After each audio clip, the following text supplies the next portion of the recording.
Click subscribe to get daily Manchester United content from passionate Reds, only on All for United.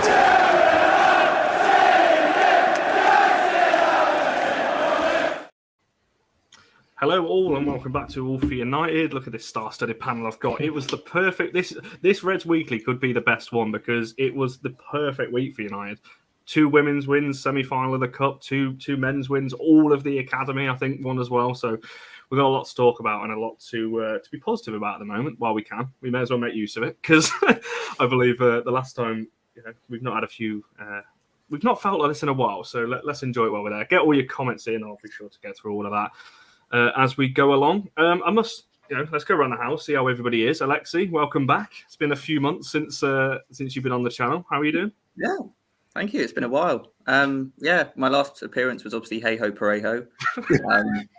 We were discussing that before the show, and it was a moment. It happened. It was probably my best moment that I've had on this since I've been doing these kind of things. But hopefully, I won't lose my head again today and die in laughter, and I'll be serious and analytical. We're all professional now. We're all professional. So Yes. We're going full time, as they say. Andrew, how are you doing? Yeah, all good. The same. Saturday, Old Trafford, last minute win, and then yesterday the women's team coming out with another win. So all in all, a good weekend for both United teams. Nice one. And Stu, for yourself? Yeah, I'm happy for once. It's a bit of a miracle, I know, but no, I think it was a great weekend of football, actually, both men's and women's. So I think there's lots to talk about, lots to get our teeth into, but ultimately, yeah, brilliant. It was my lad's 21st birthday on Sunday. So he was 21 yesterday. So I know I don't look like I've got a 21-year-old child, but I do. So yes. So all in all, great weekend for me. Great weekend. Definitely. We may as well dive straight into. We'll talk briefly about the women's side first. Then, as it says along the ticker along the bottom, that's 6 wins, 6 clean sheets, and we're up to second now. I know there's a couple of games in hand, obviously for Chelsea, and a game in hand for Arsenal, but it's looking so much better. Obviously, Andrew, you were there with us at the ground yesterday. It was just comfortable, wasn't it? I don't know. You might be able to say any different, but I just felt like we were in absolute control again.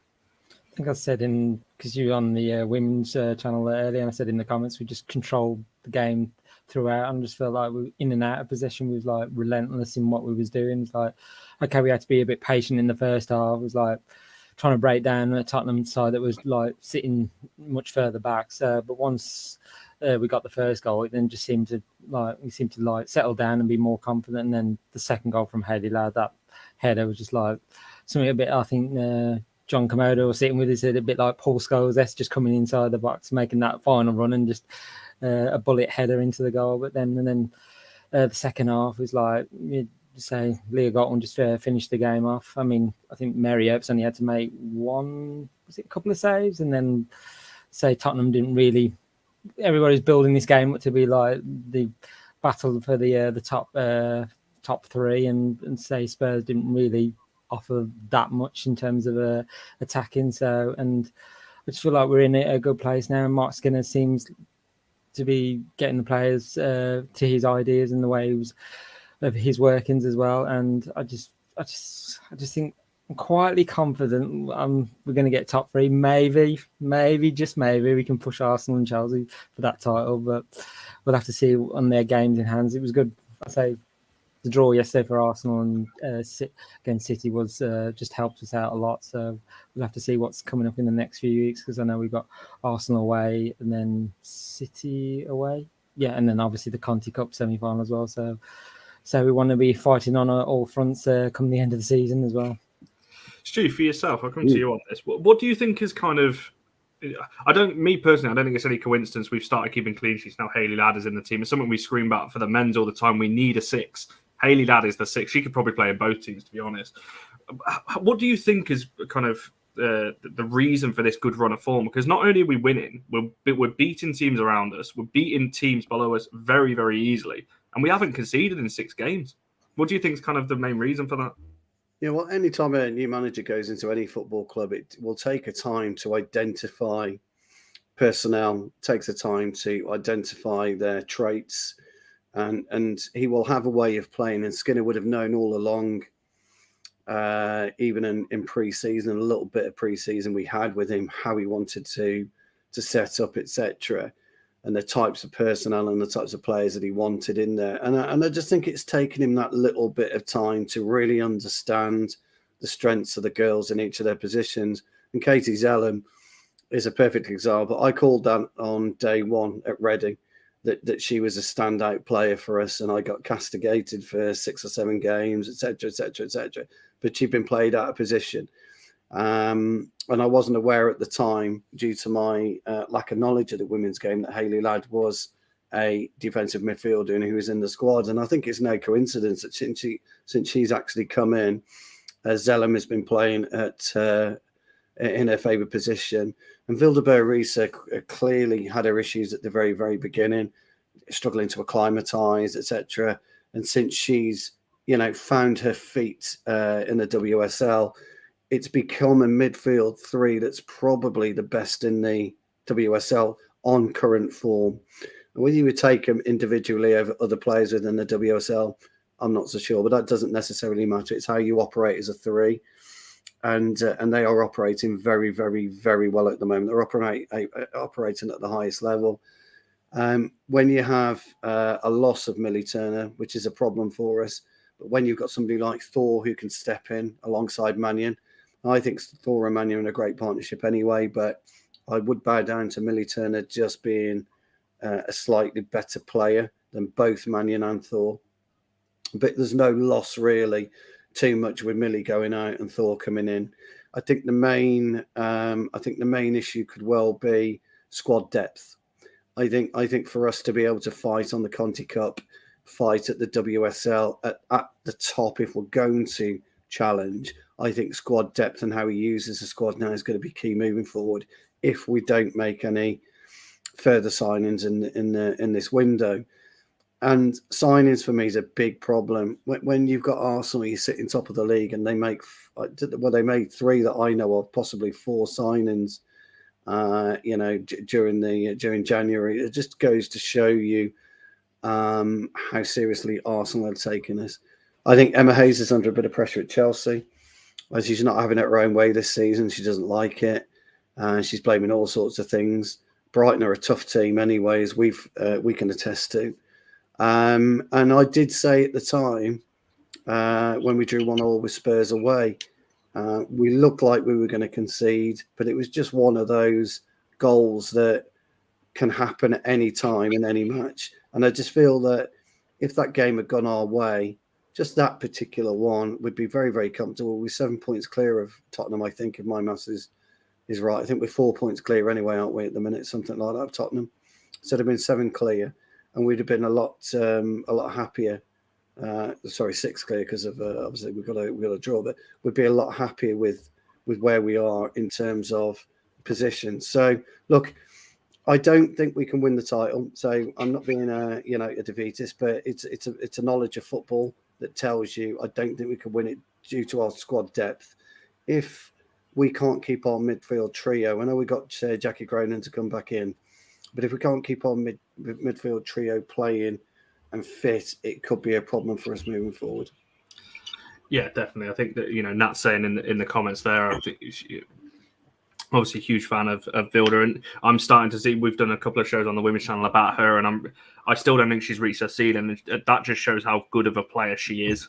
I mean, she's the game yesterday, she didn't even get out of second gear, and she could be again, nominated for player of the match.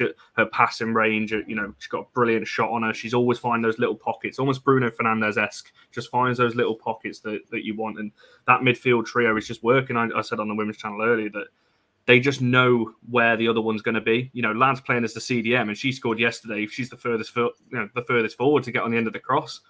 But because of the functionality of that midfield, they know where each other's going. Alexia, I just want to come to you on it. Obviously, I know you're not as involved in the women's side, but I just want to talk to us about kind of momentum and confidence in football, because obviously it's something we see a lot and is spoken about a lot. Obviously, this side now, it's got us believing since that Arsenal away that we can go to anywhere and win, and we are starting to now look potentially at the top of the league. I know some fans are saying let's just calm it down a little bit, but we're only 2 off the top now, and we're looking at it like we could mount a little bit of a charge here. So what do you think in kind of the importance of momentum? Do you think that is one of the main factors as to why we're going on this run as such? Yeah, it is. It really is. I think people sometimes, especially in the modern game, people think it's solely tactical and it's about how you tactically set up. But I think momentum is really, really big, and clean sheets and stuff. Because if you look at teams who win cups and win titles, they always have a bit of a run. Maybe kind of like the women's team have now, like a bit of a run where you get some big wins and clean sheets, whether it's 1-0 wins or 2-0 wins. And the psyche builds up. Every time you get a win, you go, oh, hang on, win next week. And the belief gets going. And I think, obviously, speaking from the men's side, you think one of the most successful managers of the last 10 years has been Jurgen Klopp. And Jurgen Klopp has obviously got the gegenpressing system, but he's so centered around motivating his players. And, if motivation and momentum didn't matter, Jose Mourinho wouldn't have left Chelsea in 2007. He'd still be there. Or he'd still be at United now, because if it didn't matter, he'd still be going, because he's amazing tactically, but the momentum goes and the confidence goes. And I think it's probably the most important thing in football. We see it both on the women's side and the men's side this week, both getting wins. And I think the first win that both of them got midweek gave them the confidence for the next one. And you really can't underestimate the importance of clean sheets as well, because defensive stability. I'm going to use the cliche quote where it's about defense winning titles or whatever. I know everyone uses that, but it's true. If you want to, I mean, obviously we're not talking about really either side winning a title, I don't think. But in terms of them both going for the cups, clean sheets and momentum is obviously very important. Yeah. Yeah, definitely. It's the kind of the last point I want to talk about on this women's side. Andrew, I'll come to you first on it. Obviously we talk about the defensive partnership. Mannion has come in. I think if Nat's in the comments, you'll agree. We spoke about this last Friday on the women's channel. It's kind of gone a bit under the radar as a signing. There wasn't that hype around Mannion, but she's come in and been absolutely phenomenal. Blundell the same. Obviously Honor was there before, Millie Turner. Maria stepped up this season. Ladd coming back in. As Alexis said, their defence does win you titles, and I think the point that we're keeping clean sheets, I think it's given the forward line more confidence to go on and attack. So I guess my kind of question is, if we carry on this clean sheet run, obviously it's going to end at some point. We're not going to, we might, but I think it's very unlikely we're going to keep a clean sheet to now or to the end of the season. Is top three ours to lose now? Or can we potentially be looking higher? Obviously I know Chelsea are below us with 2 games in hand. Or I don't know. I'm kind of torn by this. I'm intrigued by your answer as to, is it ours to lose? We've got a gap over City. Obviously, we've still got them to play. We've still got Chelsea away to play. We've still got Arsenal away to play. So what do you reckon? Is it ours to lose, or should we be looking elsewhere now? I think top 3 is definitely ours to gain. I think if we manage to get a result away to Arsenal and then City, I think we're making a real statement on top 3. And then depending on Arsenal and Chelsea's game in hand, I think Arsenal got 1 more. I think Chelsea might have 2, if I remember rightly. So yeah. If we can get those wins against Arsenal away at Arsenal and City, I think top 3 would then be ours to lose. And then, but I just think confidence is just so high in the women's team at the moment. We just want to keep that going. There's going to be some point where we're going to concede in the game. It's then how the team reacts, and I think they're going to react. Say we're in a game and it's 0-0 and we go 1-0 down. I don't think we're going to just buckle and then lose it. I think we're just going to step up even more and just fight back, and then hopefully then score and then go on to win it. So it's like on the defense, like Mannion, I know she came from City and then she had that was it an ACL injury, and so she's worked her way back from that significant injury, and she's been playing so well. Even when she's like bringing the ball out, she's like looking pop long balls over the top, trying to get the attackers in. And same when Millie Turner was in the defence alongside her. Hopefully it's a speedy recovery, but from what United said of the medical issues she got, I don't think we'll be seeing her this season again on the pitch. So hopefully she'll be back by next season. But who knows? The medical staff might get her back in time for the end of the season on that one. But yeah, I say defense. As Alexi said, defense wins us titles as well. So it'll be interesting to see how we do in the next couple of weeks, as say against those sides above us. So also, taking Stu's point as well, without Millie Turner now, the squad depth now with Millie Turner out, I'm just thinking they give Mark Skinner some money just to go and get a defender or loan somebody, or let's say I know we got Tara Bourne on loan at Sheffield United, whether she'll be recalled back for a backup or not. So it's going to say we're going to need every single player going into these last many months of the season. So, and we don't want to get injuries to key players as well, because I don't want it to end like last season where we was top of the league and then injuries came and then form went downhill and then we just slid outside the top three on that one.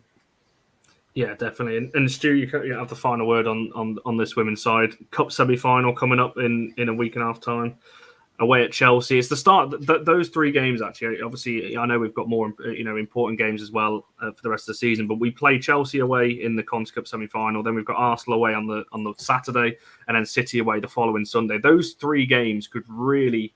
We could be in a cup final and pushing potentially for the title if we win all of those. We could get knocked out, and we don't get to a final, and we could lose both the league games and drop out the top 3. It really is on a knife edge. So where do you think, where can you see this kind of that tough run coming? Because as Andrew just said there, we've only got 2 defenders at the moment. So, you could recall Tara Bourne. Most don't think she's a centre-back though. So then you're dropping Hayley Ladd, but then you're taking out of the midfield. So he needs the backing, doesn't he? I think Skinner, for me, has proven what he can do with this squad. Surely you've got to go and back him now. He can't go through the rest of the season with 2 centre-backs. No. He needs backing. There's absolutely no 2 ways about it. And I think he'll be going to the board. I've had a meeting this morning about what they're going to do now. Once Millie Turner's injury became, people realised how serious it is, then I think they've got to be having conversations. What Andrew has said is Andrew made an exceptional point, which completely gets overshadowed. And I'm going to reiterate what it is. We need to see right now what it's, how the team will react if we do go behind.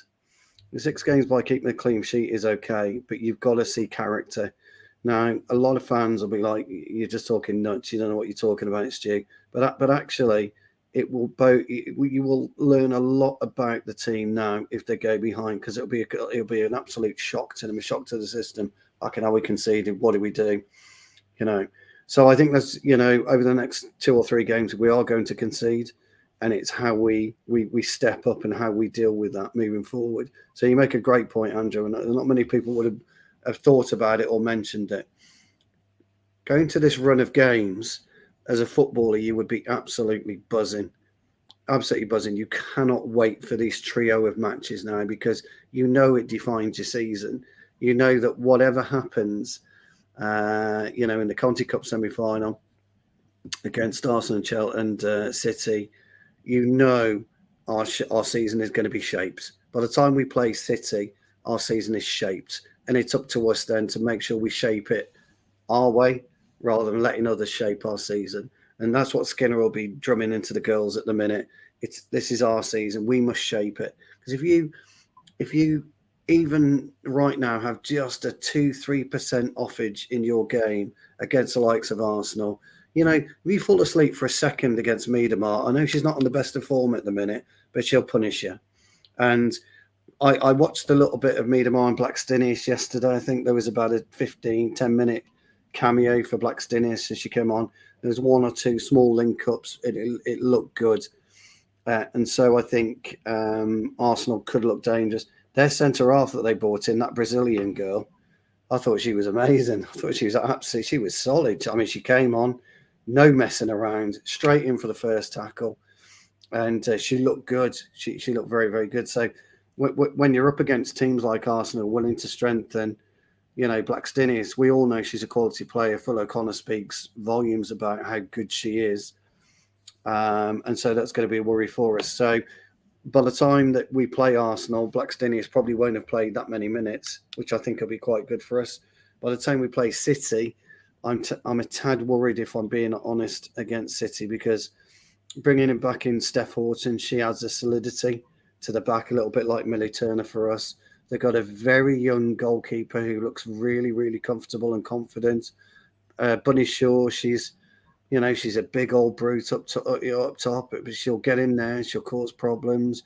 Lauren Hemp, as you well know, Connor, what I think of Lauren Hemp.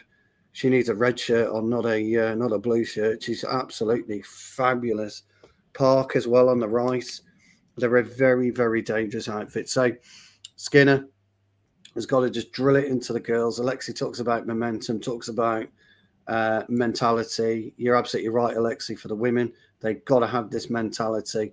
They've got to be fearless in many ways. But my God, you've got to be looking forward to this trio of games coming up. You this is what you play football for at the highest level. So yes, and sorry, dude, I went off kilter a bit there. No, who knows what's to come with this women's side? Like I said, if you'd have said 6-7 weeks ago that we'd be sat here looking, the fact I tweeted earlier, the fact we're even in the conversation for the title is testament to the turnaround. Because I think when we drew to the bottom of the league, well, when we lost on penalties to bottom of the league, Leicester.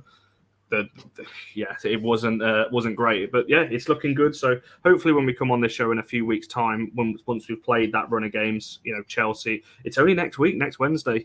Chelsea in the cup, potentially in the cup final, and then we've got Arsenal, and then obviously the Manchester derby as well. It's all to play for the women's side. I just want to bring this comment up before I come to you, Alexi, on the men's side. There's some slight favouritism going on in the comments here from our very own John Foster, saying that he's voted Andrew, and it's a good little segue into, because I've been asked to plug this today. If you have a look on the All for United Twitter, there is a pinned tweet, Contributor of the Month. We have 2 nominees with us, both below me here, Andrew and Stu. Grant and James are also up for the nominations as well. I don't know how long that poll's running for. I should know. I think it's a few days. So make sure you go and vote on that. There's no favoritism here. We're all a big team. There's a lot of work that goes on behind the scenes, but it's just a way of recognising some people that have gone the extra mile this month. So yeah, go and check that out. It's a pinned tweet on the All for United Twitter. Vote for Andrew. You need some more votes in there. Andrew, you do as well. Actually, you're both struggling a bit here. I'm not happy, quite frankly. I mean, me and Andrew should have been winning it hands down, shouldn't we, pal? Yeah, I sort of feel like we're lots of votes. We need more votes for ourselves. It's a landslide at the moment. Everyone who's watching this show now, make sure you vote for these 2. Make 2 Twitter accounts so you can split the votes. Absolutely. I'm going to get done for rigging it as you 2 win it now. We'll move it on to the men's side. One thing I've been dying to ask you, Alexi, because obviously you're part of the TRA, obviously at Old Trafford. We all know, obviously, the atmosphere that brings at Old Trafford. I want to ask you what that moment was like, the Rashford goal on Saturday, what that kind of felt like in the ground. Because, I mean, I remember what I was out at the time. I looked at it back and I thought, that's where you want. If you want to win it, it's the Stretford end. It's running up to that kind of corner where the TRA are. What was that like? I was limbs, mate. I mean, it was one of those where it was just a bad day in general for me, because I got in the ground like after kickoff because the queues to get in were really long, and I was just really kind of annoyed. And at half time, I was saying to my mate who sits behind me, like, we're not very good at football, are we? We're just not very good. But we did say at half time, right? We have had a lot of moments this season, like Atlanta and Villarreal, the last minute goals. But I saw it in slow motion because the corner above the tunnel, that's where I was sat on the front row, and in my head I just saw it. I saw it in slow motion. I think Martial had the ball. I saw it go to Cavani, and I was like, oh my God, I can see Rashford. And I just saw it. He put it in, and like my voice was battered. My shins were in a bad way because I jumped up onto the row behind and really like took a hit, but I've not had that kind of happiness at a football match for a very long time because it's been so bad for so long. Like, I know we beat Villa the other week, but it was rubbish, wasn't it? Let's be honest, it wasn't very good. Whereas that game, I felt it felt like a kind of game where, we weren't great, but I still feel like we did kind of deserve the goal, and it was just brilliant, and the atmosphere was brilliant. And I've not seen an atmosphere after a game like that probably since Newcastle or Leeds. Like, it was just brilliant. It was kind of like a party atmosphere again. And that's kind of what we need. And you just need those moments, because we've not had a great season, but there is still memories this season that I'll always kind of keep with me. Like, obviously the Leeds game, the Newcastle game, yesterday, was it? No, it was 2 days ago, wasn't it? Yesterday, that last minute goal, Ronaldo Villarreal one, which was just ridiculous. The Ronaldo Atlanta one, like, those moments have just been amazing. And I was kind of like, after I kind of finished celebrating, I was just like, this is just brilliant. Like, this is what it's all about. And, you know, everyone kind of singing at the end, apart from the few people who left early, which was probably not the best decision for them. But yeah, it was brilliant. It was Old Trafford back at its best, because it's not been great in there for a few months, to be honest. It's been a bit flat, really. I mean, our bit is kind of loud regardless, but we need the rest of the ground to join in. And there was, on about the 60th minute, like the whole ground just did a massive rendition of Stretford End of Rising. It was amazing. Yeah, it was brilliant. I wouldn't have, honestly, I wouldn't have it any other way than literally last kick of the game winning it, to be honest. It's just perfect. Andrew, I just want to come to yourself on atmosphere as well, because obviously you're a season ticket holder as well, and you've been to most of the games as well. Do you think it's important that the atmosphere kind of turns around? Because I haven't been for a while. I think my last game was 1-1 against Everton, which wasn't great. And I think my last two games, actually, we lost to Villa 1-0 and we drew to Everton 1-1. It was that kind of towards when it started to really go south. Is it important, do you think, now to start turning the atmosphere back around at Old Trafford? Because there's been so much negativity around the men's side this season, obviously with the back end of Ollie, and then even Ralph's first few games, it didn't seem to turn around, and there wasn't that kind of spark yet. What do you think on that? Because obviously you sit, I believe, in South Stand. Yeah, it's the South Stand, yeah. What do you think on that, and obviously turning the atmosphere around back at Old Trafford? Kind of agree with Alex. It has been a bit, well, when Ollie left, it just went a bit flat, and then Radnick came in, and I think I said on the show the other night, I think Radnick, in terms of, he sort of had the perfect storm. He's like not quite had the run he should have, because obviously COVID disrupted everything. We couldn't train for a whole week. Then 2 games were postponed, and then it's like, but I just feel like from Saturday, it's like West Ham were a really good side, and I mean, it was like it was almost cancelling each other out, and we weren't able to break them down. And I mean, I was like, before Rashford scored, Martial had that moment to score, and I was like, when that happened, I just almost resigned myself. I thought, we're just going to be trotting out of Old Trafford here with just a point. I thought at least a point is better than nothing at least. But then we just literally, when Teller's got on the ball and then hit the ball over, and then I'm trying to remember which West Ham player just knocked it. I think it was Fredericks. Ron Fredericks. I think he knocked it over, and then it just all seemed to just slow down. I was like, oh, Martial's got it, and then Cavani, he passed it to Cavani. I thought, Cavani's just going to hit this in, and we're just going to go even more mental. But then you just saw Rashford in the better position, and then I was just literally it was just all limbs everywhere, and I was like, I probably haven't felt like a moment like that since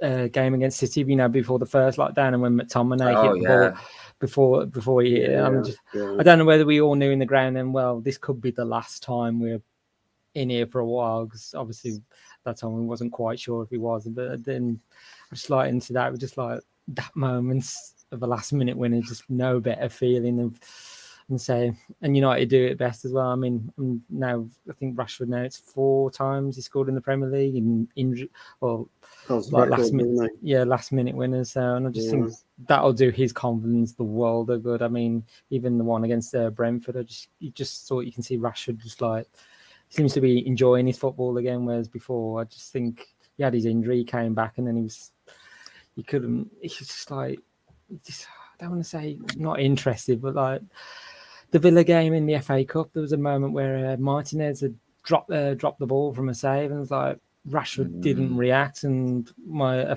fellow season ticket was sitting there to me. He said, "Yeah, Rashford didn't move at all," and I said, "No, he didn't." We're just all like, "Why?"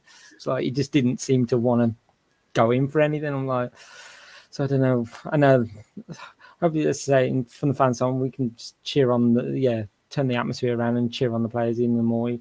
Just get behind them, even when we've been conceding goals and we've gone down. We just need our support more than ever, and you can see they do care about what we think and want to give the best performances. And obviously, just want to highlight the Red Army as well. The new Anthony Elanga chant. I just thought, because I heard that was it Andy Mitten? I think he was doing Talk of the Day. He mentioned it, and I was thinking, wonder if it'll be a song on Saturday. And I was like, you're singing it, wasn't he?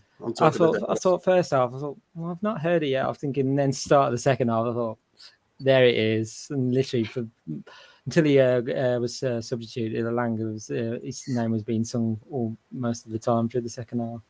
Best song in years, that, isn't it?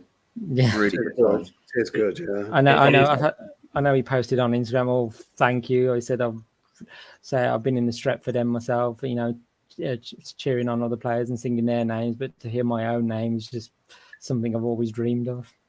We've had two banging songs made in the last couple of weeks. Obviously, the Alanga one in the men's and the Tooney and Russo one, obviously for the women's, which was obviously caught on camera yesterday by our own Karen. That Tooney came over and obviously said, I love this new song kind of thing, and all the players love it. So it's good when fans and players can connect over a song like that. The one thing I will just say, can you imagine if VAR ruled that goal out after the pure limbs that were in the ground?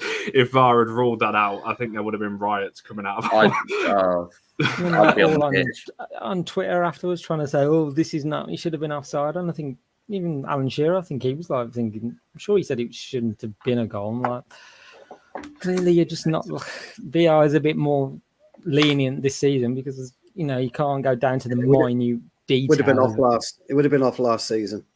Yeah, you're probably right. It would have been off last season, but not in the season. I think it's like because they do it like by a frame round. I think they just said like, well, we've got to have to adjust it slightly just to give a bit more weight in favour of the attacking team as well. We can't have like minuscule, like a toenail offside. But it's good that Cavani just held his run enough that he could just fire it across the goal. You mentioned a player there that I want to come to each of you on, but I'll come to you first on it, Stu. Marcus Rashford. Now, he's obviously had a tough time of late. People know my opinions on him. I'm not a huge fan of his. That's not actually because of recent performances. That's because of the last few years. Obviously, it's, people put down to injury and this kind of things. Obviously, he's clearly got some things going on as well. So, but 2-2 now. He seems to be enjoying it again. Do you think we're kind of seeing? I'm not going to say Rashford back to his best because we've not seen him for a full 90 minutes. But do you think he's starting to regain some kind of confidence now? Yeah, difficult to say really because look, the goal that we scored against West Ham, if Cavani had got that slightly wrong, just slightly wrong, he wouldn't have got there. He wouldn't have got to Rashford. That's how clinical Cavani's cross was, and most people are talking about Rashford's finish. Look, he had to be there to put it away. Simple as that. But the actual quality and the accuracy of that cross, an inch either side, and it doesn't get there. It was pinpoint, that cross. When you're in the last minute of the game, pressurized situation, to actually pull that across in the split second he had was absolutely phenomenal. In terms of Rashford and where he is at the minute, Rashford, I'm afraid, and Greenwood, they're just victims of modern day football. They're a victim of not their own success, but they're a victim of social media, and they see it every day. Players of that age, back in the 70s and the 80s and the early 90s, they didn't know what was going on. They didn't know what people were thinking about them. They weren't able to see a balloon blow up with their name on it and lights all the time. But today they are. And I mentioned on a show earlier that Greenwood's really on the cusp of falling out the equation completely if he doesn't sort himself out. And there isn't that type of dressing room environment that could get a hold of a Rashford and get a hold of a Greenwood and get a hold of an Alanga. Back in, when Giggsy was going through, for example, he had 5 or 6 peers that he could look up to, model professionals. And I think this has been the problem for Rashford and Greenwood in particular. These are really suffering from a lack of real leadership in the dressing room, a lack of stand-up old professionals, old pros. It's an old saying, old pro is, but a good old pro, they can say, look, man, you've got to start doing this. You've got to knock that out of your life, pal, because, you're not going to make it to the very, very highest level if you don't. And unfortunately, Marcus has had that problems. Look, many people are saying it's what he was doing off-field that was affecting his on-field performance. I don't necessarily agree with that because, when you're in that football environment, whatever you're doing at home, you lock away, you chuck away the key for that 2 hours, that 3 hours that you're training. And you're listening and you're learning. But then again, when they go home, they turn on Twitter, they turn on their Instagram, and they're doing this and they're doing that. The girls have started to do it a lot as well. Mary Earps was doing something the other day with one of the other players. It's okay to an extent, but you've got to learn to kind of like draw back from it. You've got to sometimes take yourself out of the harsh environment that is criticism. And, if I was Marcus right now, I think he's taken himself off to Dubai, hasn't he? He seems to have turned the corner. My fear is that Greenwood isn't turning the corner right now, and he needs to start doing it because he's at that tender age now where he really should be improving. He could be one of the very, very best players in world football if somebody gets a hold of him. And people didn't like what Ronaldo was saying. Shouldn't be speaking out, etc., etc. Well, I disagree. I think he should be speaking out, and I think he should be upset if people aren't going back and, after training for a couple of hours to work on certain things, certain deficiencies in the game. If they're too bothered about taking a Mrs. Gucci shopping or whatever, fine, that's up to you. Do what you want, but you'll never take that next step. You'll never see a player, a modern day player, a modern day Greenwood, a modern day Rashford won't ever turn out to be a modern day Ronaldo or a Lewandowski or a Messi, because there's more important off-field issues for them rather than concentrating on playing football. And they've got to get back to concentrating on playing football. Now, it's difficult for Ranić because Ranić's a disciplinarian, so he's got that in him to turn around and say, look, this is what you should be doing. But Greenwood, they're not going to look at it, but the player's not going to look at Ranić and say, we're not going to be here in the summer. Just leave me alone. So there are big issues with our squad. Whoever the new manager comes in must bring in 2 or 3 experienced players that have got big characters. We need big characters. We don't have big characters in our dressing room at the minute. Yeah, in fact, I'd even go so far as to say Rafael Varane, yeah, he's a Champions League winner, etc., etc., etc., but he's not a huge character. He's never been a dominant player. He's never been a dominant person, even at Real Madrid. And we need 1 or 2 of those now to come in and start really, grabbing the youngsters, not by the scruff of the neck, but just reminding them what it is to be able, not just to play for Manchester United, but to be a professional footballer. And if you've got aspirations to make it to the very, very top, Greenwood at the minute isn't going anywhere near the World Cup. And that's a travesty, because he should be the first name on the plane. But that's a travesty. He's not going. Unless you guys disagree, I don't think he's anywhere near making the World Cup. I think you're right, and it's really shocking, actually. Like when you put it like that, it is shocking because, like you said, he should be the first one there, really. Because I mean, he's brilliant, but he's probably not going to make it, is he? Because there's so many forwards in front of him. But it's weird with him with England, though. I don't think he's that bothered from what I've gathered, because That's it. It seems to be a club over country thing. And I don't know if that's because that was kind of the culture in the Fergie years, wasn't it? I mean, gigs with Wales wasn't really existent. Scholes retired from England. Gary Neville said recently he just didn't feel the same.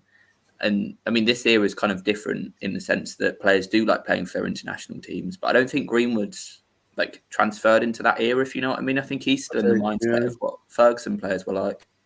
It's sad though, isn't it? Really, that a player of 20 years old, he's 20, isn't he, Greenwood?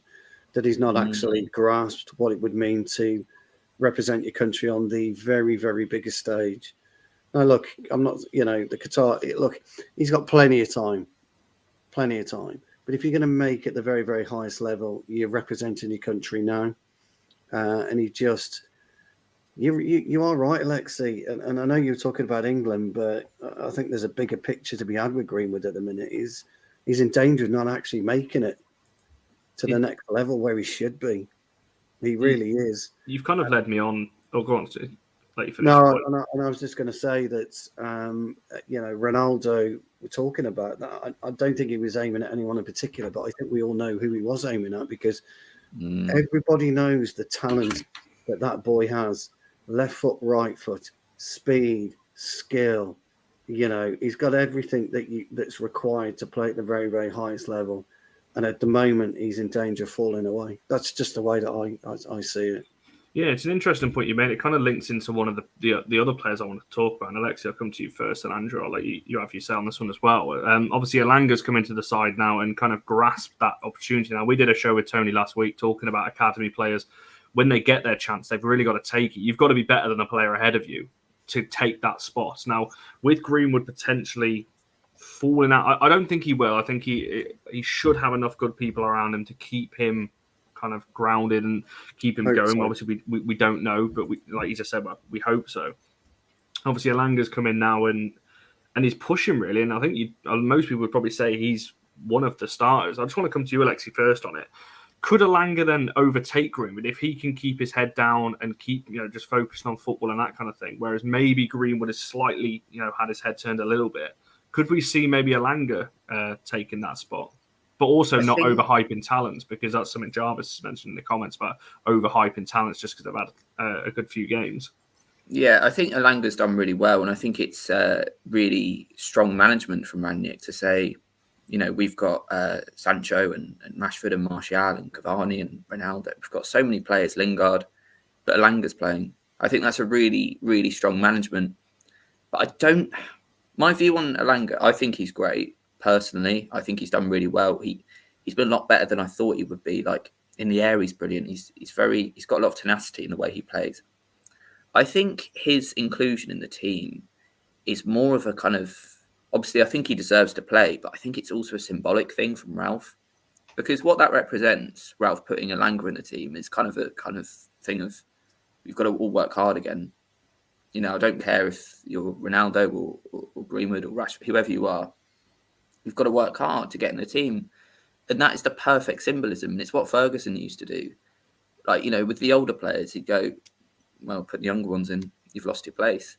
And yeah, I definitely agree that we don't want to overhype him too much. I think I can definitely foresee a future in, Elanga, Rashford and Greenwood all being there. But then we have Sancho as well. There's just so many players, and just by elimination, one of them is probably not going to make it, I suspect, unfortunately.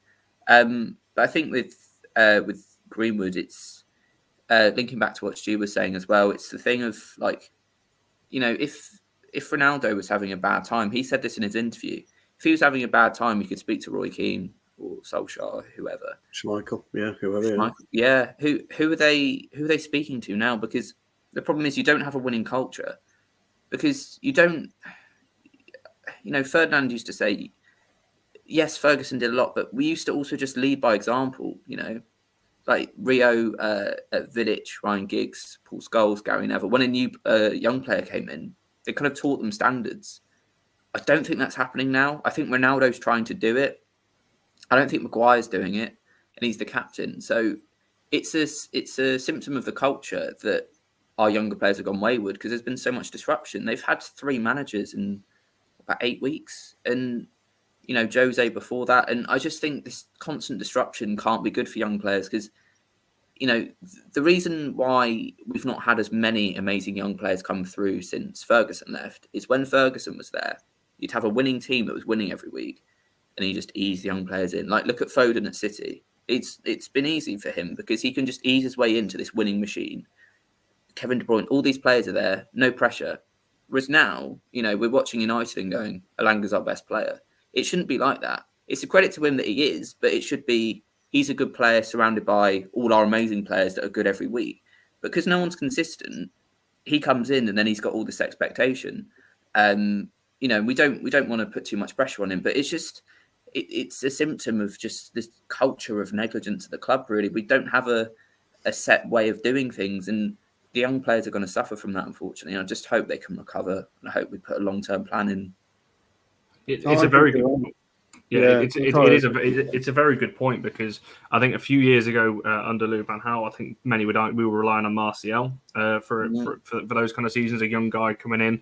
Then we relied on Rashford for a bit. Obviously, I know we had Zlatan in between that, but then obviously it was Rashford, another young kid coming through. We were putting all our hopes on him. Then it was Greenwood, and now, like you said, we're looking at Elanga going, "Yep, you're the star man now," and it's like he's still a young kid who probably, yes, he's been good since he's come in, but he's going to have a dip in form at some point. He's still a young lad. He's going to make mistakes. And I think that's the key. We can't just rely on these youngsters. You make a very good point, coming into winning sides. It's very easy when you're dominating football matches to come into that team. There's a work ethic problem that we've got. Young players have a work ethic issue. I mean, do you know what? One of the shining examples of a player really struggling, and this is why I'm worried about Greenwood, is Dele Alli. Just look at where he is today. And when Dele Alli played us, he played us off the park when he was at MK Dons. Well, I think they beat us quite comfortably that game, didn't they? 2-0 or something. And he was 4-0. Yeah. And he was outstanding. And he got his move, and he was brilliant. 2 or 3 seasons, and now look at him. Nobody would touch Dele Alli with a barge pole. Now, I'm not going to go down the money route, but money is the root of all evil in football and young players. And when you're earning 50, 60, 70,000 pounds a week, or as Dele Alli is 100,000 pounds a week, your motivation is gone. It just disappears. You're set for life at 20 years of age. You haven't got to work again if you're sensible. And clubs have got to realise and understand this, because agents don't care. Because agents are trying to get their percentage. The parents want their percentage. Everybody's got their hands in the trough. We all know all this because we've seen it all the time. There's been so many quality footballers that have fallen by. Our own Ravel Morrison, never hit the heights, and he should have been. He was, everybody said he was one of the best players, if not the best player, coming through at that time. Years ago, Danny Cadamarteri at Everton, absolutely phenomenal. Theo Walcott never realised his full potential. There's a history of players, and that's my worry about Greenwood. And you are right, Alexi. He's got who can he look up to? If you take Ronaldo out of the equation, who have you got to look up to for standards? Who have you got to look around that dressing room? If I'm having a bad game, who's going to come and help me? And and tell me why I'm having a bad game. When my son was playing, and he still plays, the first thing he says to me when he gets off the pitch, "How did I play, Dad?" And I tell him, "You were okay, you were excellent, or you were rubbish."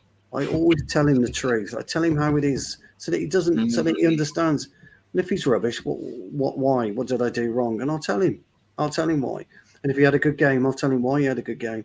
And I just fear, for me, that we're going to ruin a precocious talent because we haven't got the infrastructure to really help him and really nurture Greenwood. Because for me, for the next 2 years after Ronaldo goes, there's nothing to stop Rashford, Greenwood and Sancho being our top three, our front three for the next 5 years. Yeah, definitely. Just to bring it back a little bit, Andrew, because I want to get your thoughts on Alanga, because I think you were one of the people actually that was talking about him in pre-season. I remember doing a show with you, and you were at quite a few of the pre-season games, and you were talking about him potentially kicking on into the first team. I think you were one of the only people I remember really talking about him. Have you been surprised at all that he's kind of forced his way into the first team, or do you just think it's kind of come at the right time for him, the fact that Sancho hasn't really hit the ground running, Martial's looking like he's on his way out, Rashford obviously had his surgery, and Greenwood's looking out of favour? Do you think it's just timing, or do you think he's just proven himself? I think it's a bit of both. Timing, well, other players being out of form have been injured, and obviously he's just literally shown his confidence. I think also his attitude. I'd say he's not been worn down by pressures and failures that some of his teammates have had, and maybe that might hit him at some stage, but he seems to be playing with a bit of freedom and confidence, which the team does really need at the moment. I mean, like in pre-season, I went to the game away at QPR, and I mean, I think it was like 3-1 down, and Ollie brought him on, and he was literally the only one that seemed to be getting the ball and getting us on the attack. And I think he nearly had a couple of chances to score, which should have probably leveled the game, but he was the player that excited me. Was the most exciting player that day, and also he had that goal against Brentford in the pre-season as well. But I think because he just picked up an injury before the Leeds game, and because Rashford was out with his shoulder injury in the operation, and just like that just come at the worst time for Alanga, because I thought he would play against Leeds on that day, and also I just think he's taking a chance where other players are not at the moment, like Stu saying about Mason Greenwood at the moment. I just think the answer lies within Greenwood himself. I think at the points he's trying to impress too much at the moment, and he's he's the most exciting player I think I've seen, and I mean he's broken like numerous records already, but his progress seems to be just coming to a steady halt, and we need him to kick on again. And I mean, at some points, like during the final third, he needs to be a bit more of a team player. Whereas I've just noticed a few times he gets the ball and he just wants to shoot, which I get. You say he's a forward. He wants to like shoot a goal. He wants to be scoring the goals, but there is sometimes a better option, whether it's a pass into another teammate or a cross. So sometimes I think that's the key. If you can just learn as well, just like the right moment to shoot and when to pass in the across as well. And like, just like an example of Rashford, I just think he's only 24 and he's already scored 93 goals, and he's been in the squad like several years now, and we just forget how young he is still as well. And you're absolutely right. And what he did well, Rashford, and this is why I'm hoping, Andrew, and I think you're absolutely right about Alanga. This is what I'm hoping Alanga can do. He can force the issue, but force the issue at his own pace. Let's not get too excited right now. And again, Alexa, I think you called it, both of you called it absolutely right, spot on for me with Alanga. Let's not just get too excited yet, but understand the qualities that he's got. Let's utilise him in the right way. Ferguson was a master at dipping players in and out at the right time. He was an absolute master at doing it. Now, we haven't got an Alex Ferguson anymore. And I would imagine somebody like Ranić, would be the same. He would be a master at recognising talent and utilising talent at the right time. And I remember you saying about Alanga actually in pre-season, but I think it was after he scored against Wolves, wasn't it, that you brought him to our attention? He scored that header, didn't he, against Wolves? Yeah, the last day of the last season, yeah. Yeah, and I like Alanga because he's big and strong and he's direct. But I'm wondering over the next few games, maybe we should take him out of the equation for one or two, just to keep the reality going. Just to players like this have got to understand that playing for Manchester United, you're chosen. It's not a given. And young players, I think today, think it's a given. I was going to just say, just on Alanga, just you mentioned like pace. That I think that's one of the key things with him as well. I mean, he'll just run at defenders and they're not sure what to do. So he's good with both feet. He dribbles with the ball. He's good in the air. And this just makes it very unpredictable for defenders. I think you're right. Defenders might cotton on pretty quick and then start to work him out. But at the moment, combined with his speed and his off the ball movement, I'm just hoping he just carries on this form and he doesn't just get way down by the pressure. And that's what I'm worried about. That's like I say, we're going to win and we're going to lose. It's just how he reacts to, like Saturday. I think he had a good game. It was like I think he had that one moment where he nearly could have scored, and I just thought it would have been good if he had. But I just think it's just slow steps at the moment for Alanga. We don't want to push him too far and then expect too much. So again, Andrew, top drawer again. That's the other thing you've got to consider, and fans forget it. Pressure by not scoring. Will he feel the pressure by not scoring? Does he then start to rush his shots? Does he start to rush his play? Bit like Greenwood. He just trying. It's like the nickname the government because he always gets the ball and he always wants to shoot. Well, sometimes the better option's not shooting. It's just like like I say, Cavani or Ronaldo's like, they're free. Just give them the ball. We'll pass it through to them. We'll cross it, and then you're involved in the system for the goal. People listening to this or fans listening to this on Twitter or whatever probably think that you sometimes have got to think of the bigger picture in football all the time. You can't always think about the here and now. You've got to think about the future. You've got to think about future development. And this is why I think Greenwood's in that impasse at the moment. I'm not saying we overplayed him, but there were times where we should have taken him out of the equation and didn't. And he, when he wasn't, firing on all cylinders. And sometimes you just got to know, look, let's move you out now. And I just hope we do that with Alanga. I'm not saying now's the time to do it. I'm just saying let's manage him properly. And if we do need to pull him out, give him a rest for a week or two. Let's do it. Because playing for Manchester United, we've seen some big names, not suit us and not be able to play. So it's just an observation. Just before we wrap up, we've got about 10-15 minutes. We will just talk about the news that has just come out that the Martial leaves on loan. Is obviously gone to Sevilla. Looking likely that, I think from what I've just read, that Sevilla will pay the wages as well. So, me personally, good luck to him. I hope he does well there. I'll come to each of you for kind of your initial thoughts. And Alexi, I'll come to you first on it for your kind of initial thoughts. Are you surprised? Can you see him coming back after the loan? Do you think he'll do well? Just all of those kind of feelings. I'm not surprised, but I mean, it's a bit sad because he was my favourite player for quite a few years.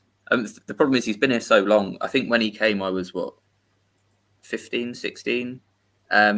And I thought it was really sad what happened to him under Jose and stuff like that. And I really saw kind of a bit under Jose, but with Van Gaal as well, I really saw a player that I thought, like, my God, like he is frightening. Like he's frighteningly good. And it's just not worked out that way in the end. I think Ollie did well with him in his first full season, was it? Got him about 23 goals, I think it was. Playing really, really well. Really consistently well, and that wasn't that long ago. So he's still got it in him. He has a brilliant chant as well. But and I thought what I really didn't like about yesterday, the one thing I didn't like was people booing him. We don't boo players. Michael Owen didn't even get booed. We don't boo our own players at this club. It really, I don't know. Whatever a player's done, I don't really care what they've done. You just don't boo your own players, and I think that was obviously a massive disconnect. And he didn't look happy when he walked off. There he is in a Sevilla kit. How sad is that? That's just sad, isn't it? Yeah. I just looked at that and I just thought that's fucking sad. And do you know what it is like? I remember when Jose left, I thought we're now going to see 10 years of Martial and Rashford, and it's going to be amazing. And it's just not worked out. But I really hope he does well because he's a brilliant footballer, and it's just so sad it's not worked out. But ultimately, he's been here 7 years, and you can't keep going with these players forever, can you? Eventually, you have to say, go somewhere else. And I think what's happened, obviously we were just talking about Alanga. I think Alanga's taken his place in the squad, really. And I think probably Lingard will follow him out the door, which is two players that, I really like, but it feels necessary. But yeah, I hope he does well. And yeah. I was going to say, I'm not surprised that Martial's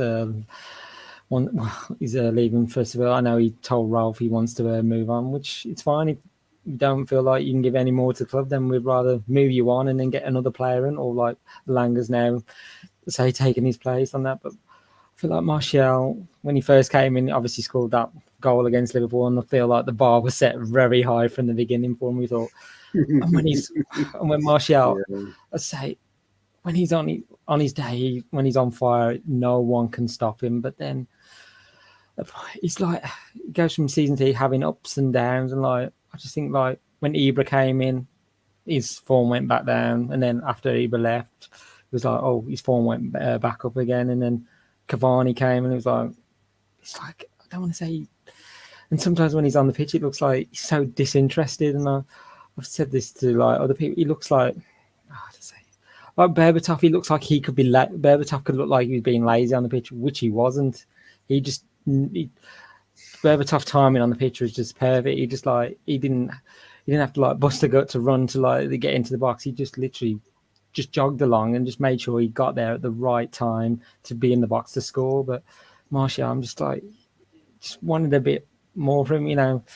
Like I say, when he was like smiling and when everything was going right for him, it's just like he's not. His form's the best, but when we look back at his time, well, if he goes to on loan to Seville, and then if it's at the end of the summer, in the summer he goes completely. I'm just thinking, when we look back on his time, was it really a successful player? I don't know. I feel like he's had good seasons here and there, but as Alexi said, we was hoping when he came in, he was going to have especially when he was going to line up with Rashford, it was like, well, we're going to have several years of him being a top player. And just thinking, Martial, Greenwood, and Rashford, we thought this is set now, but then it just, for some reason, it just didn't work out. And obviously, Mourinho, I don't want to say, probably did destroy his confidence. I know he wanted him out, But then I was reading something the other week that Ollie had wanted him gone in the summer as well, because I think they gave him a set date to come back up for pre-season training. And he was like a couple of days later, and Ollie was like, "I'm not happy about this." And when they tried it was like communication breakdown. And Ollie said, I would like to move him on now, but I don't know whether that was upstairs, like they told with Mourinho, that Martial's got to stay. But like I say, you want players to be at the club that want to play for us and do all they can. So I say I wish him all the best on the loan at Seville, and if he wants to come back and play for us, I'm all for that. But if he wants to go at the end of the season, then we'll just move him on, and then we'll say bring in other players. I think it's quite sad. I mean, I've been critical of him, as you all know, about how lazy he appears to be, etc. But right now, he'd be the perfect foil for Ronaldo. In my humble opinion, I just think he would be brilliant for Ronaldo. I think Ronaldo would have loved playing with him, but something's gone on. He fell out of love, I think, with Manchester United. I think he fell out of love with the club, not the fans, but I think he fell out with love with the club. And I think he needs a fresh start. He's one of those players, and credit where credit's due to him. He wants to go to Qatar, and he's realised the only way he's going to get on that plane is to go to a club and play regular football. And I think that's absolutely, credit where credit's due to him. Most fans will probably think it's the right move. It probably is on the outside, but on the inside, I just think it'd been perfect for Ronaldo. And I was quite sad seeing him in a Seville shirt. Didn't look right to me, and it doesn't sit well with me. But I think it's an issue with our club and our lack of structure over this past few years since he's been here. He hasn't had that stability that our club has had previously. And if David Moyes had been given his chance and he'd got that stability, who knows? You just don't know in life. But football's a funny thing, If Sevilla are willing to pay the money, they're willing to pay the money. Does that free up a space in the squad now for this central midfield that we want? I don't know. And is buying a central midfielder right now the right move for us as a club? I don't know. So it's interesting, to be honest. Yeah, and obviously the news of Lingard as well. We won't talk about that right now, but obviously the Lingard news potentially going to Newcastle as well. Like John said earlier, surprised we're actually getting some deals done. I mean, we've left it late again. This is typical United, leaving it till the end of the window. But at least if Martial doesn't want to be here, then good luck to him. I hope there is no, he might come back, and play well again. But who knows? Football's a funny old thing. It's all about timing. I've got one more question for each of you, because as you know, I like to put everyone on the spot when people come on my shows. I'm amazed I managed to get guests on these things. I just want to ask each of you how we're going to win the treble this year. Because we're still in all three comps with 2 back-to-back wins. So come on, Alexi, talk to me. How are we going to do it? No, I mean, serious question. I think from me. No, I'm not going to make you answer that. No, I'm seriously not going to make you answer that. But no, I think my serious question then is, obviously Arsenal dropping points at the weekend, Spurs obviously as well. Is top 4 ours now? To same question really I asked earlier for the women's. Is top 4 ours to lose now? Or can you see us kind of slipping up again, falling away? And I think somebody said it earlier, it might have been John. We need to take advantage of this run because our fixtures after March, it's a real tough running for us. Well, I was ready to construct an argument of why we're going to win the treble, actually. I was trying to work it out. Go on, if you can find a way to do that, I'll be amazed. If we win for about 10 games in a row and City lose 10, and Liverpool lose 4, Chelsea lose 3, we go top, and then lucky cup draws, obviously in the FA Cup. We beat Atletico in the Champions League and then get, Porto or something. That's the quarterfinal. We're probably going to have to beat Liverpool or something at Anfield, and that's in the semi-final. And then in the final, we'll play City, and we're going to beat City in the final because they never win the final. And that's how we win the treble. And then next season, we've obviously got a Super Cup. So when the next manager comes in, Ten Hag could come in and win a Super Cup and the Community Shield and then the Club World Cup. And we're just going to keep winning trophies forever. And I think we're into the next golden era of football, I think, at United, because we could win potentially 7 trophies in the next year. I mean, we'll do another show on how we can win the treble next year, but that's how we can win the treble. Top 4, basically. We've just got to be consistent. Tottenham are very worrying, not in terms of their ability, of the fact it's just because they've got about 15 million games in hand. But yeah, like you said, that March is a problem. Like that could end us. So we just have to be consistent, get in the top 4, get a new manager in, get some signings in, and then quadruple next year, I guess. Yeah, I'm kind of with Alex. Sorry, I'm very quick. I was with Alexi. Most people were talking about Spurs bottling yesterday's match against Chelsea. Look, we wanted Tottenham to lose, because Tottenham are going to be our main issue, as far as I can see. So, and you're right, Alexi. I don't think they're a great team, but Conte's got this inner ability, hasn't he, to direct and push people in the right kind of direction, pull them together, and they will be a danger. I think the top 2 are gone. As much as I love Alex's views, I think the top 2 are gone. We could do top 3. We could get third, depending on what kind of season Chelsea have. But I fully expect Chelsea to go on a 5 or 6 match winning run. So that'll take us out of the top 3. So the Spurs loss yesterday was actually ideal for us. It's now up to us to take the ball by the horns and win it and get there. Top 4. Yeah. I think I said it on a show a few weeks back. I think top 4, I said, looks like it's going to be a real slog. And I'm just thinking, United don't ever make things easy, which I think we're going to have to work hard to get that top 4 place. I mean, I know we say March is a difficult month because we've got to play City, Tottenham and Liverpool, but I'm just looking at February's fixtures. We're away to Burnley, away to Leeds and home to Watford. Those teams are scrapping for points themselves. They don't want to be in the relegation zone. So we don't want to be slipping up against any of those teams as well. So I say the last couple of games, obviously the 2 wins, we've just got to take this confidence now and obviously got the winter break. And now some of the players have jetted off on their own holidays. I don't know which of the players have remained behind, so I don't know whether Ralph's given them anything to work on. But obviously from next week we'll all be back, and so Ralph will have a week with them. Well, for the FA Cup game, but I say I think it's going to be a struggle, but I think we'll just about do it, and hopefully we can win either the FA Cup or the Champions League by the end of the season as well. So. Both.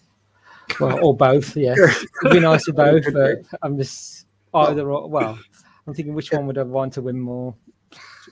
Probably Champions League. I'm just thinking, to lift that for a fourth time would be nice. Yeah. Just a quickie. John Silk asked me a question earlier. I forgot to answer him. Do I remember Miguel Nadal from Barcelona 19 in the 90s? And I said, yes, we could do with him right now, John. We would love to have him at centre half. He was absolutely amazing. Absolutely amazing. That's a bit before my memory, I'm afraid. I'm sorry. I remember him as well. Nadal was an absolute animal, wasn't he, Andrew? An absolute animal. Hard as nails. Really good player, though. Really good defender. Good on the ball. Really, really solid defender. Most people talk about Puyol from Barcelona and forget Nadal. Nadal was outstanding. I think he's Mexican, if I'm not mistaken. Mexican. I thought he was Spanish. No, yeah, wasn't he? I remember him playing in the Euro 96, I'm sure. Unless I'm thinking of another Nadal. I'm thinking of a tennis player, to be honest. Yeah, I am as well. Yeah, I'm sure they're related to, each other somehow. I'm sure they are. What's his name? Miguel Nadal. I thought he was Mexican for some reason, but you're probably right. Spain. I'm sure he is related to Rafa Nadal as well, somewhere. But anyway, what a player. John, you're the tennis. Drop it in the comments. What's happening now? I'm just going to reply to a few of John's comments here. Oh, can I jump in quickly? Go for it. That player you're talking about, his nephew is Rafael Nadal. It is. I thought so. There we go. And John's backing up. I thought he was Mexican for some reason. I don't know why. Probably because he had longish hair. Euro 96, missed the penalty against us. Yeah. But what a defender! Very, very absolute quality defender. Learn something every day. I'm just going to bring up these John Foster comments before we wrap up. Alexi is coming, I believe. I think I've managed to convince him to come to the derby in a couple of weeks, so we'll get that sorted. And yes, Alexi, you have been granted access to the WhatsApp group as well, if you haven't got enough of those. Oh, bloody hell. Don't let him in. I'm not going to get started on WhatsApp groups. And John, obviously, really appreciate the comments. And appreciate all of the comments today. I will just remind people one more time. Again, I've been told to plug it. Obviously, the pin tweet on the All for United Twitter at All for United. I'm sure you're already following it. We do have a poll running. So 2 of the nominees here, contributor of the month. Stu and Andrew up for that. James and Grant as well.